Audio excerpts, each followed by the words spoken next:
तो आज हम सबसे पहले स्टार्ट करने जा रहे हैं anti arrhythmia. What is anti arrhythmic conditions? Anti arrhythmic conditions होती है उसको, जैसे कि हमने यहाँ पे ना हमारी एंटी एरिथमिक ड्रग्स होती है ना, वो हमारी कई तरह की होती है, like class 1, class 2, class 3, class 4 and miscellaneous.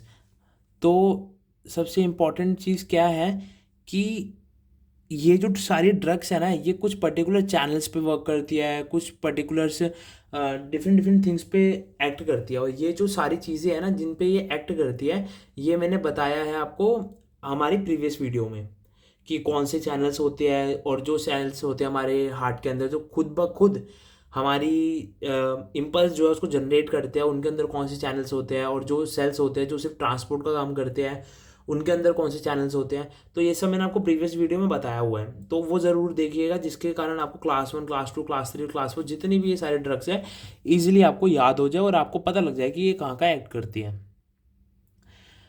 Now सबसे पहले हमें पता लगाना है कि एंटी रिथमिक ड्रग्स होती क्या है। इससे भी ज़्यादा हमें पहले पता लगाना है कि भाई एंटी एरिथमिक कंडीशन क्या होती है। ठीक है, तो सबसे पहले देखो यहाँ पे है एबनॉर्मल ऑटोमेटिसिटी, ठीक है, and abnormal re entry. What is abnormal automaticity and abnormal re entry? ये दो चीज़ें है क्या भाई? तो यहाँ पे आप देख सकते हैं, ये हमने बॉक्स बनाया है, इसके अंदर देखिएगा कि abnormal automaticity and abnormal re entry, ये जो दोनों चीज़ें हैं ना, ये एरिथमिक है। अगर ये दोनों चीज़ों में से कुछ भी होता है तो मान लो भाई क्या हो गया, तुम्हें एरिथमिया हो गया। अब एबनॉर्मल ऑटोमेटिसिटी होती क्या है? शॉर्ट वर्ड में बताए तो एबनॉर्मल ऑटोमेटिसिटी है क्या भाई? तो अब हम शॉर्ट उसमें पढ़े तो एबनॉर्मल ऑटोमेटिसिटी है हमारा, सबसे पहले आपको मैकेनिज्म याद होना चाहिए। एसए नोड ट्रांसफ़र जो होता है, फिर एवी नोड, परकंजी फाइव वो सॉरी बंडल ऑफ हिस,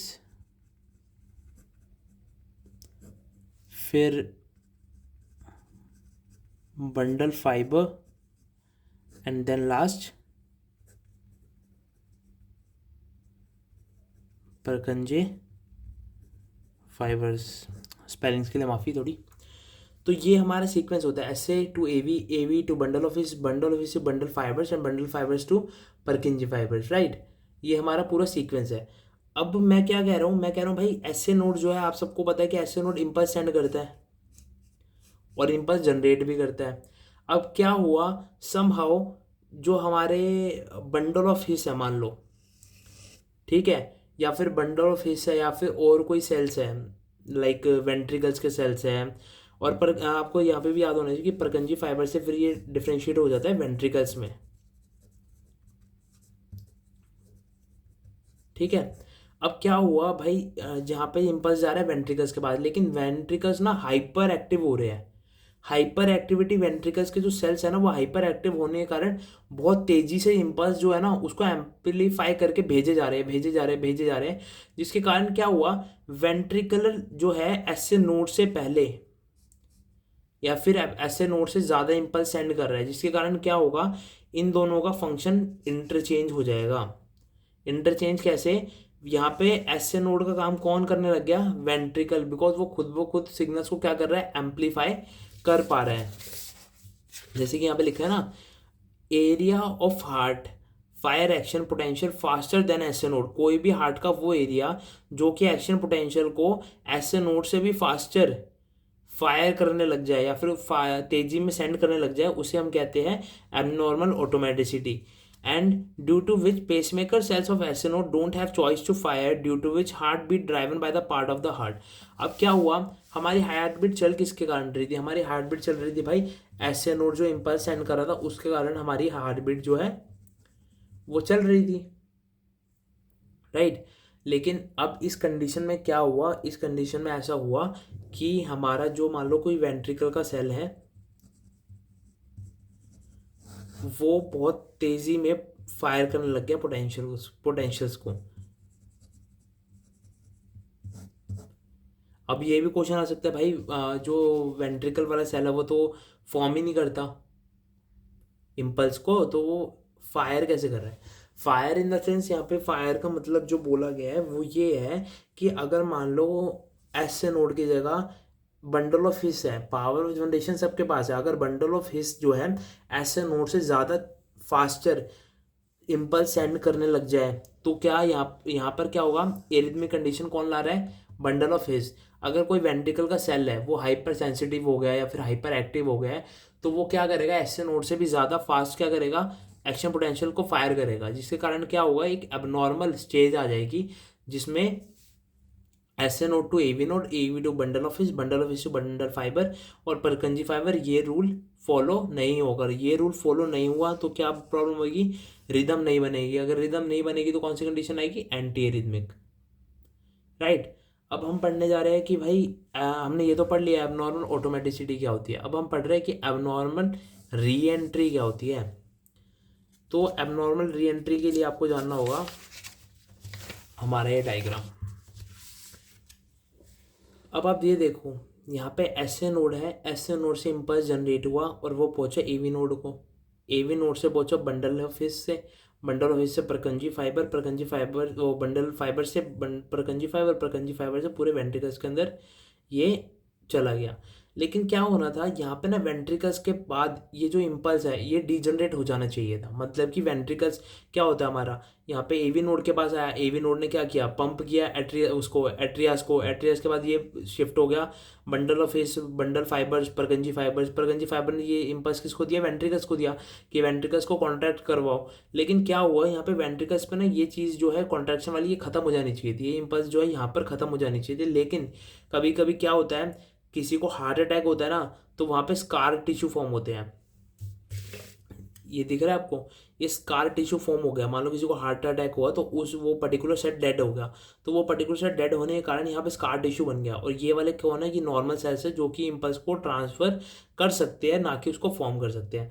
तो यहाँ से इम्पल्स आई, लेकिन स्कार टिश्यू होने के कारण ये इम्पल्स यहाँ पे गई, यहाँ से यहाँ पे गई, यहाँ से यहाँ पे गई, तो ऊपर जाने के लिए इसको सीधा पाथवे नहीं मिला। सीधा पाथवे के लिए सर्कुलर पाथवे में चली गई, तो इम्पल्स जहाँ से जनरेट हुई थी दोबारा वहीं पे आ गई। या तो यहाँ पे हम देखेंगे तो यहाँ पे क्या हुआ, यहाँ पे जब हमने यहाँ से इम्पल्स जनरेट हुई तो वेंट्रिकल्स के यहाँ पे इम्पल्स खत्म हो जानी चाहिए थी। लेकिन कहीं कहीं पर क्या होता है, एक कंडीशन होती है जिसे हम कहते हैं बंडल ऑफ कैंट। कुछ बंडल्स होते हैं जिनको डिस्कवर किया था किसी कैंट नाम के साइंटिस्ट ने, तो वो जो बंडल्स होते हैं ना वो यहाँ पे प्रेजेंट होते हैं। और उन प्रेजेंट बंडल्स के प्रेजेंट होने के कारण वो जो इम्पल्स है ना, इस बंडल के थ्रू कहाँ पे चला जाता है? इस बंडल के थ्रू चला जाता है वो दोबारा के दोबारा एवी नोड या एस नोड में, और ये एक पूरी साइकिल बना देता है, जिसके कारण एबनॉर्मल री एंट्री क्या होता है? री मतलब दोबारा एंटर होना, इम्पल्स का दोबारा उसी ऐसे नोड के अंदर या एवी नोड के अंदर एंटर होना जिसने उसको बनाया है, उसे कहते हैं एबनॉर्मल री एंट्री। तो एबनॉर्मल री एंट्री तो यहाँ पे हो रही है हमारी, बिकॉज यहाँ पे बंडल ऑफ कैंट या फिर स्कार टिश्यू जो है, जैसे कि यहाँ पे है स्कार टिश्यू और बंडल ऑफ कैंट के कारण जो प्रॉब्लम हो रही है उसको हम कहते हैं एबनॉर्मल री एंट्री। अब हमने ये पढ़ लिया, और जितना भी जैसे कि मैं आपको यहाँ पे सिर्फ समझा रहा हूँ, अगर आपको डिटेल में थोड़ा और जानना हो तो आप नोट्स वगैरह प्रेफर कर सकते हो, नॉर्मल लैंग्वेज में लिखे हुए तो ऐसे आपको दिक्कत नहीं आएगी।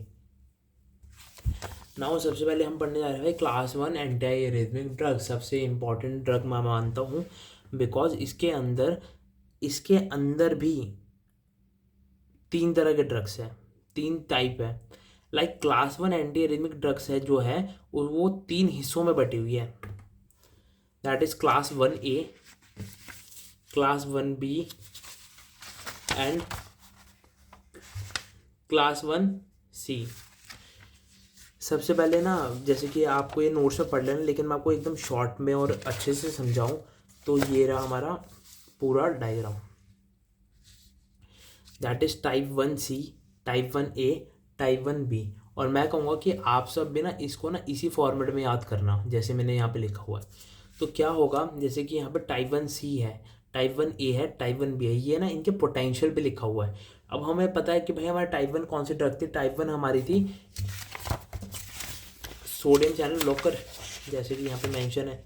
टाइप 1 कौन सी थी, सोडियम चैनल ब्लॉकर।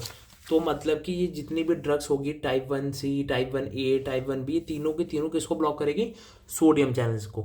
और यहाँ पर 1C 1A 1B क्यों बनाया गया, अब क्वेश्चन तो ये भी आना चाहिए कि भाई बना क्यों 1C 1A 1B, सीधा 1 पे भी रह सकते थे। तो यहाँ पे ये बना ड्रग्स की पावर पर, कि कौन कितने स्ट्रांगली सोडियम चैनल्स को ब्लॉक कर सकता है, उस बेसिस पे हमने बनाया टाइप 1C 1A 1B। और ये सीक्वेंस वाइज लिखा हुआ है। सी जो है उसकी मैक्सिमम पावर होती है सोडियम चैनल ब्लॉकर्स को ब्लॉक करने, वो सोडियम चैनल्स को ब्लॉक करने की। जो टाइप 1A के सोडियम चैनल ब्लॉकर्स होते हैं उनकी टाइप 1C से थोड़ी सी कम होती है, लेकिन टाइप 1B से ज़्यादा पोटेंशियल होती है sodium channel blocker, sodium channels को ब्लॉक करने की। और टाइप बी जो होती है उनकी सबसे कम होती है। अब क्या पता करना है आपको, ये आपको जो ग्राफ्स है ना, ये तीनों ग्राफ, ये मैंने हमारी लास्ट वीडियो जो थी कि कैसे जो हार्ट टाइम इम्पल्स जनरेट करता है उसके अंदर पूरे अच्छे से समझाए हुए हैं। जो ग्राफ्स है कि प्लेट्यू फेज हो गया और डिपोलेशन तो मैंने सब बताया हुआ है वहाँ पे। अब सबसे पहले हम क्या जानेंगे, मैं यहाँ पे बता देता हूँ थोड़ा, कि ये वाला जो पोटेंशियल होता है ना, ये वाली जो लाइन है, ये सडन लाइन जो ऊपर जा रही है, ये जनरेट होती है, ये जनरेट होती है उसके कारण कि कैसे ये जनरेट होती है कि सोडियम चैनल जब ओपन हुए,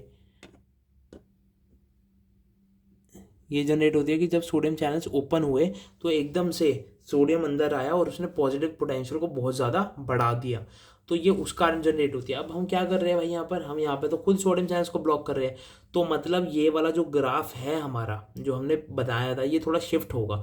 और टाइप 1AC सिर्फ किस पे एक्ट करता है, वो सिर्फ एक्ट करता है सोडियम चैनल ब्लॉकर्स पे, और वो इतनी टाइटली ब्लॉक करता है सोडियम चैनल ब्लॉकर्स को कि बहुत कम अमाउंट में सोडियम जो है, बहुत कम अमाउंट में सोडियम जो है, ये वाला जो सोडियम है वो एंटर हो पाता है हमारे सेल्स के अंदर। अब थोड़ा थोड़ा सोडियम एंटर हो रहा है, तो थोड़ा थोड़ा सोडियम एंटर हो रहा है, तो यहाँ पे क्या लिखा है, यहाँ पे टाइम लिखा है, यहाँ पे क्या लिखा है, पोटेंशियल, मतलब कि अब ज़्यादा टाइम लग रहा है पोटेंशियल गेन करने में। तो ये वाली जो लाइन है, ये वाली जो लाइन है, ये कहाँ पे शिफ्ट होगी, टुवर्ड्स राइट, मतलब कि अब ज़्यादा टाइम लगा इसको रेस्टिंग पोटेंशियल से हमारे मेन पोटेंशियल में आने के लिए, यहाँ पे जो मेंशन है। अब यहाँ पे क्या लिखा है, यहाँ पे लिखा है strongly block sodium channel blocker, सबसे तीनों जो 1C 1A 1B सबसे स्ट्रांगली ये ब्लॉक करता है। और यहाँ पे जो रिफ्रैक्टरी पीरियड है वो सेम रहता है। What do mean by refractory period, refractory period होता क्या है भाई, रिफ्रैक्टरी पीरियड होता है भाई कि जब हमारा इम्पल्स आया, जब हमारा इम्पल्स जब हमारा इम्पल्स जो है वो आया, जब हमारे इम्पल्स आया, और इम्पल्स आने के बाद जब हमारी साइकिल जो है वो पूरी हो गई, उसे कहते हैं रिफ्रैक्टरी पीरियड। यहाँ पे क्या होगा, यहाँ पे रिफ्रैक्टरी पीरियड जो है ना वो सेम रहेगा, यहाँ पे चेंज नहीं होगा। अगर आपको ये जानना है कि रिफ्रैक्टरी पीरियड क्यों रहेगा, तो वो थोड़ा और डीप बात है, तो मैं समझाऊंगा। तो मतलब कि एज इतना ज़्यादा नीडी नहीं है हमारे AKTU के हिसाब से, तो आप इतने ही समझ लिए तो बहुत है। अगर किसी को जानने की वो तो कमेंट सेक्शन में मेंशन कर दीजिएगा, मैं बता दूंगा। अब हमारा आता है टाइप ए ड्रग। अब टाइप ए ड्रग क्या होते हैं भाई, अब टाइप ए ड्रग जो होते हैं वो भी ब्लॉक करते हैं हमारे सोडियम चैनल्स को, लेकिन उसका एक और बेनिफिशियल फंक्शन होता है, वो ये है कि ये सोडियम चैनल्स के साथ साथ हमारे जो कुछ पोटेशियम चैनल्स होते हैं ना, हमारे कुछ पोटेशियम चैनल्स होते हैं उन्हें भी ब्लॉक कर देता है। जिसके कारण क्या होता है, हमारा ये जो P1 फेज होता है, जो कि पोटेशियम चैनल ओपन होने के कारण होता है, ये थोड़ा लंबा खिंच जाता है, डीप हो जाता है, और ये वाला तो हमारा शिफ्ट हो गई होगा। तो इसके कारण क्या होता है, जो हमारा रिफ्रैक्टरी पीरियड है वो इंक्रीज हो जाता है, यहाँ पे लिखा है ना इंक्रीज हो जाता है। तो यहाँ पर टाइप ए क्या कर रहा है, टाइप ए दो काम कर रहा है, एक तो सोडियम चैनल को ब्लॉक कर रहा है, पोटेशियम चैनल को ब्लॉक कर रहा है। और हमारे यहाँ पर टाइप 1C क्या कर रहा है, टाइप 1C जो है हमारा सिर्फ सोडियम चैनल को ब्लॉक कर रहा है। और टाइप 1B जो है सबसे ढीला है, मतलब कि टाइप 1B जो है वो सबसे वीकली या फिर सबसे मतलब कि ईजिली, मतलब ईजिली तो नहीं कहेंगे, सबसे बेकार तरीके से एक तरह से ब्लॉक करता है चैनल्स को, ब्लॉक सोडियम चैनल्स को करता है वो, ये मानना पड़ेगा। बट उसकी जो पावर होती है वो एज़ कम्पेयर टू टाइप 1 और टाइप 1C और टाइप 1A बहुत कम होती है। जिसके कारण हमारा जो रिफ्रैक्टिव पीरियड है वो कम हो जाता है as compare to older one. और इसका ना ये कम क्यों होता है रिफ्रैक्टिव पीरियड और ज़्यादा क्यों होता है, इसका ज़्यादा दिमाग में लेने वाली बात नहीं है कि भाई हम ये भी लिखें हम वो भी लिखेंगे। जितना मैं आपको बता रहा हूँ एक वीडियो के हिसाब से ये ऑलमोस्ट इनफ है। अगर आप इतना डाटा भी लिखाते हैं और नोट्स आपको चाहिए तो आप कमेंट कर दीजिए, और या फिर मैं टेलीग्राम पे इसको अपलोड कर दूंगा।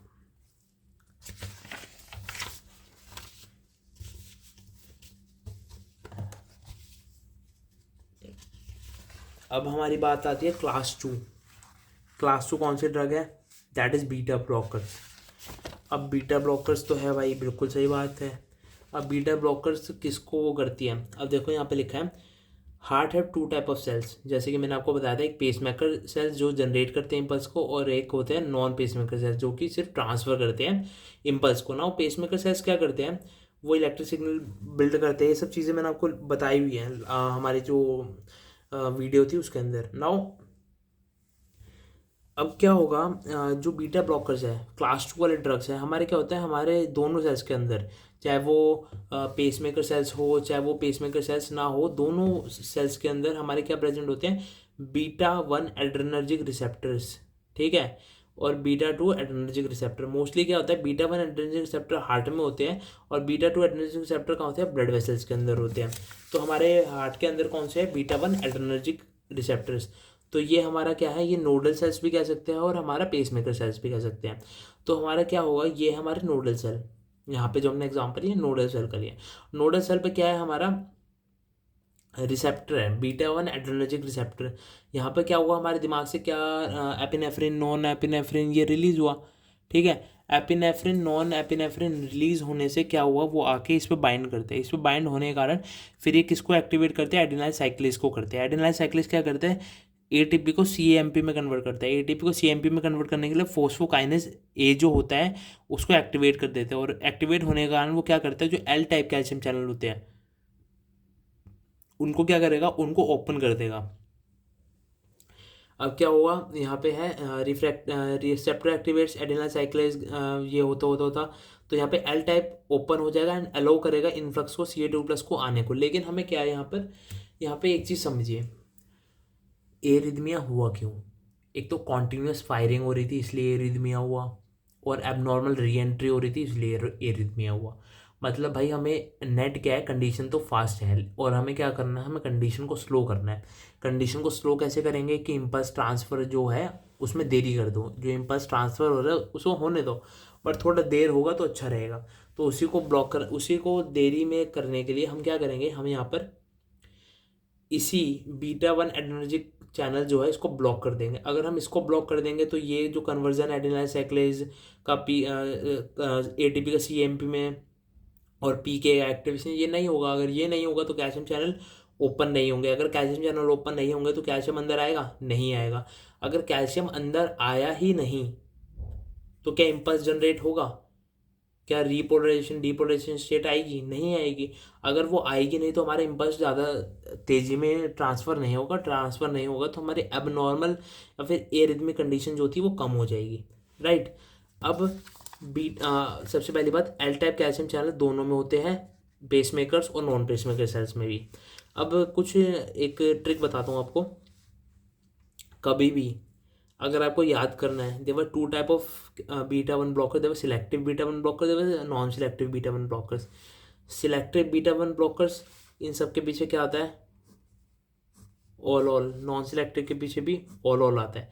एक और चीज़, जो सिलेक्टिव होते हैं बीटा 1 ब्लॉकर्स वो ए से एम तक के बीच में होते हैं, जैसे एटिनोलॉल, बीटाओलॉल, स्मोलॉल, मीटोप्लोरोल, एसिब्यूटोलॉल, ये ए से एम तक होते हैं। नॉन सिलेक्टिव कहाँ से कहाँ तक होते हैं, एन से जेड तक होते हैं। आप यहाँ से भी इसको थोड़ा बहुत दिमाग में रखने के लिए कर सकते हैं। Now there is type 3 drugs. अब देखो भाई, जो नोट्स है ना उनके अंदर कंटेंट काफ़ी सारा है। आपको लगेगा कि ये भी पढ़ लो वो भी पढ़ लो, लेकिन जो मैं समझा रहा हूँ ना वो इनफ है। जैसे कि कुछ नोट्स में आपको ऐसे इस तरह के चार्ट्स भी मिलेंगे जो कि ईसीजी रिगार्डिंग होंगे। अगर आपको इंटरेस्ट है कि भाई हम इसको पढ़ना चाहते हैं तो आप पढ़िए, अदरवाइज कोई नीड नहीं है। अब है type 3 anti. Arrhythmic drugs. Type T anti arrhythmic drugs कौन से हैं? ये है हमारे पोटेशियम चैनल ब्लॉकर्स। कौन से चैनल ब्लॉकर्स है? ये हमारे पोटेशियम चैनल ब्लॉकर्स हैं। और पोटेशियम चैनल क्या करता है? पोटेशियम चैनल का एक बहुत बहुत इंपॉर्टेंट काम है, वो है हमारा रीपोलराइजेशन स्टेट को लेके आना। कैल्शियम का कम होना चैनल में रिलैक्स स्टेट को लाता है, कैल्शियम का होना कॉन्ट्रैक्शन का करता है। Type 3 drugs binds and block potassium channel which is necessary for phase 3 और रिपोलराइजेशन। ये जो फेज 3 यहाँ पे मेंशन किया है, आप यहाँ पे आके जब हमारी प्रीवियस वीडियो देखेंगे तो उसमें आपको क्लियर हो जाएगा कि फेज 3 कौन सा था, फेज 0 कौन सा था, 1 कौन सा था, मायोकार्डियल सेल्स के अंदर कौन से फेज थे, नॉन मायोकार्डियल सेल्स वो नॉन पेसमेकर सेल्स के अंदर कौन से वो थे, और पेसमेकर सेल्स के अंदर कौन से फेज आते हैं। तो वही हमारा पोटेशियम चैनल ब्लॉक काम करता है। जैसे कुछ एग्जांपल हमारे लिखे हुए हैं, जैसे कि अमीडोरोन, डोर्निडारोन, सेटोलॉल, ये सब। तो ये क्या करेंगे, यहाँ पे मैंने थोड़ा बहुत लिखा हुआ है। एमिडारोन जो है ना, उसका सोडियम चैनल पे भी इफेक्ट है, पोटेशियम चैनल पे भी है, एल टाइप कैल्शियम चैनल पे भी है। अगर वो ब्लॉक कर देगा ये सब चीज़ों को, तो क्या ट्रांसफ़र होगा इम्पल्स का? नहीं होगा, इम्पल्स का ट्रांसफ़र नहीं होगा। तो एरिथमिक कंडीशन थोड़ी सी डाउन जाएगी और उसको थोड़ा टाइम मिलेगा अपनी जो एरिदम है उसको मेंटेन करने का।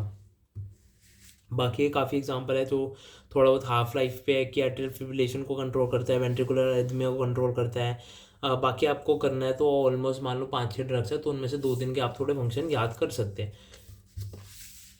जैसे कि वो था ग्राफ। अब आप देखिए, जैसे कि इसने पोटेशियम चैनल को ब्लॉक कर दिया।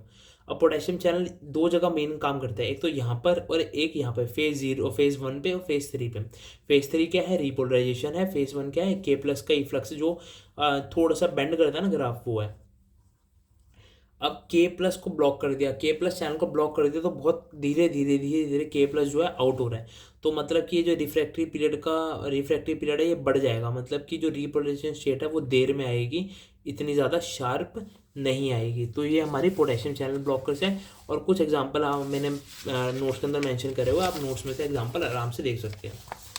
अब हमारी ये बात आती है calcium channel blockers, that is type 4।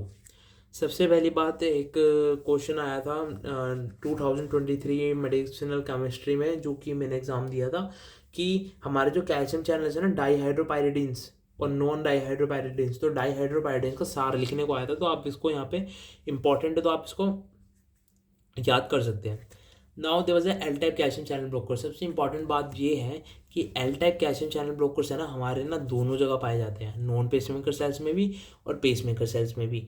और यहाँ पे मैंने लिख रखा है कि जो नॉन पेसमेकर सेल्स है उनके अंदर जो एल टाइप कैल्शियम चैनल है वो रिस्पॉन्सिबल है फेज 2 के लिए, और पेसमेकर्स के लिए फेज 0 के लिए। नाउ कैल्शियम चैनल ब्लॉकर जो होता है वो बाइंड करता है और इनिबिट करता है कैल्शियम चैनल्स को और एल टाइप कैल्शियम चैनल्स को। And calcium channel divide into 2 main groups, और जो कैल्शियम चैनल है वो 2 मेन हिस्सों में वो बढ़ जाता है, दैट इज डाईहाइड्रोपायरिडीन्स और नॉन डाईहाइड्रोपायरिडीन्स। जो डाईहाइड्रोपायरिडीन्स होता है वो मोस्टली ब्लड वेसल्स के वहाँ प्रेजेंट होते हैं, और जो नॉन डाईहाइड्रोपायरिडीन्स है ना वो मोस्टली हार्ट में होता है। तो मोस्टली एक्शन जो होता है विरापामिल, डायल्टियाजाम, ये हम यूज़ करते हैं हार्ट वाली कंडीशन में। जैसे एरिथमिया कंडीशन में तो हम क्या नॉन डाईहाइड्रोपायरिडीन्स का यूज़ ज़्यादा करते हैं। नाउ नॉन डाईहाइड्रोपायरिडीन्स का एक्शन क्या होता है पेसमेकर सेल्स पे? वो क्या करते हैं? डिक्रीज करते हैं कैल्शियम के amount entering in the cell during a phase 4 and 0। अब क्या होगा? कैल्शियम स्लो आ रहा है, अब कैल्शियम स्लो आने के कारण पेसमेकर पोटेंशियल जो होगा वो भी स्लो हो जाएगा। पेसमेकर पोटेंशियल जो है वो स्लो हो जाएगा, तो उसके कारण जो इम्पल्स ट्रांसफर है वो भी स्लो हो जाएगा। इम्पल्स ट्रांसफर स्लो हो जाएगा तो हमारे जो हार्ट रेगुलर बीट कर रहा है, या फिर एबनॉर्मल री एंट्री हो गई है, या फिर एबनॉर्मल ऑटोमेटिसिटी हो गई है, उसको ठीक करने के लिए उसको टाइम मिलेगा, और इम्पल्स जो है वो स्लो जाएगी, थोड़ी इतनी फास्ट मूव नहीं करेगी। तो यही हमारी ड्रग्स थी कि हमने जो क्लास 4 है वो हमारी कैल्शियम चैनल ब्लॉकर है, वो कैसे एक्ट करती है। Now we have some more other, यहाँ पे मैंने यूजेस वगैरह लिख रखे हैं नोट्स के अंदर, आप इसको रीड आउट कर लीजिएगा, और काफ़ी इजी लैंग्वेज में लिखा हो तो आप समझ भी सकते हैं। और अगर कुछ भी आपको समझ वगैरह नहीं आए तो आप मुझे मैसेज कर सकते हैं कमेंट सेक्शन में, तो मैं आपको आंसर कर दूंगा। Now there was a miscellaneous arrhythmic drugs. We have 3 miscellaneous arrhythmic drugs, that is adenosine, digoxin and magnesium. अब ये कैसे कैसे एक्ट करते हैं ये आपका जानना वैसे एज सच इम्पॉर्टेंट नहीं है, बट फिर मैं थोड़ा सा बहुत आउटलुक दे देता हूँ। जैसे कि एडिनोसिन क्या करता है, एडिनोसिन क्या करता है, जो ऐसे नॉर्मली एडिनोसिन जब हम आईवी के थ्रू देते हैं बॉडी के अंदर, तो वो स्टिमुलेट करता है एडिनोसिन रिसेप्टर सेप्टाइप 1 को, A1 को, which present on a pacemaker cells. Indirectly वो क्या करता है, इनडायरेक्टली कैल्शियम चैनल जो पोटेशियम चैनल्स है उनको ओपन कर देगा। पोटेशियम चैनल ओपन होने से क्या होगा, रीपोलराइजेशन होगा। अब नॉर्मल स्टेट में रिपोलराइजेशन हो रहा था कैल्शियम चैनल्स का, लेकिन यहाँ पे एडिनोसाइन ने उसको और भी ज़्यादा ओपन कर दिया। और भी ज़्यादा ओपन करने के कारण क्या आई हमारी स्टेट, हाइपर पोलराइजेशन। कौन सी स्टेट आ गई, हाइपर पोलराइजेशन। यहाँ पे लिखे है ना, हाइपर पोलराइज हो गया हमारा सेल। अगर हाइपर पोलराइज हमारा सेल हो जाएगा तो उसको दोबारा जो इम्पल्स है जनरेट करने में टाइम लगेगा। अगर उसको इम्पल्स जनरेट करने में टाइम लगेगा तो हमारे सेल, जो हमारा कंडक्शन सिस्टम है, जो हमारी कंडक्शन है, वो क्या हो जाएगा, वो थोड़ा स्लो हो जाएगा। तो जिसके कारण ये जो एडिनोसाइन है ये हम देते हैं, जिसके कारण हाइपर पोलराइजेशन होता है। हाइपर पोलराइजेशन होने के कारण वो जो फंक्शन है वो स्लो हो जाएगा। Now there was a digoxin. Digoxin क्या करता है, वो मिमिक करता है इफेक्ट ऑफ वेगल नर्व। हमारी नर्व्स होती है उसको मिमिक करता है, और उसको मिमिक करने के कारण वो क्या करता है, इसका जो वेलोसिटी है उसको डिक्रीज कर देगा। वेगल नर्व की जो उसके एक्शन जो है, वेगल नर्व वो स्लो कर देती है हार्ट बीट को, तो उसी का एक्शन मिमिक करेगा हमारे डिजॉक्सिन, और हमारी ये जो हार्ट बीट है उसको स्लो कर देगा। और देगा मैग्नीशियम, MgSO4, MgCl2 मैकेनिज्म। इनका जो मैकेनिज्म है वो अभी भी क्लियर नहीं है, but they are also involve in arrhythmic condition treatment.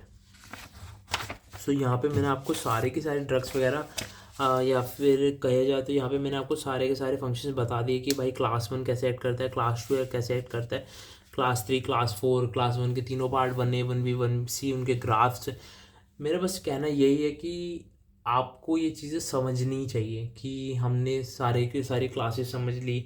All the drugs जो है वो रट भी लोगे, समझ वो याद भी कर लोगे, वो काम भी याद करने का है। लेकिन अगर आपको यही नहीं पता होगा क्लास 1 कौन सी है, क्लास 2 कौन सी है, इनके फंक्शन कैसे है, ये फंक्शन करते कैसे है, उसके बिना बहुत ज़्यादा प्रॉब्लमेटिक होगा। इसके कारण मैंने आपको सब कुछ यहाँ पे समझा दिया। अगर आपको कोई भी 1% भी डाउट होता है तो आप मुझे मैसेज करिए, मैं इसका आंसर ज़रूर दूंगा। धन्यवाद।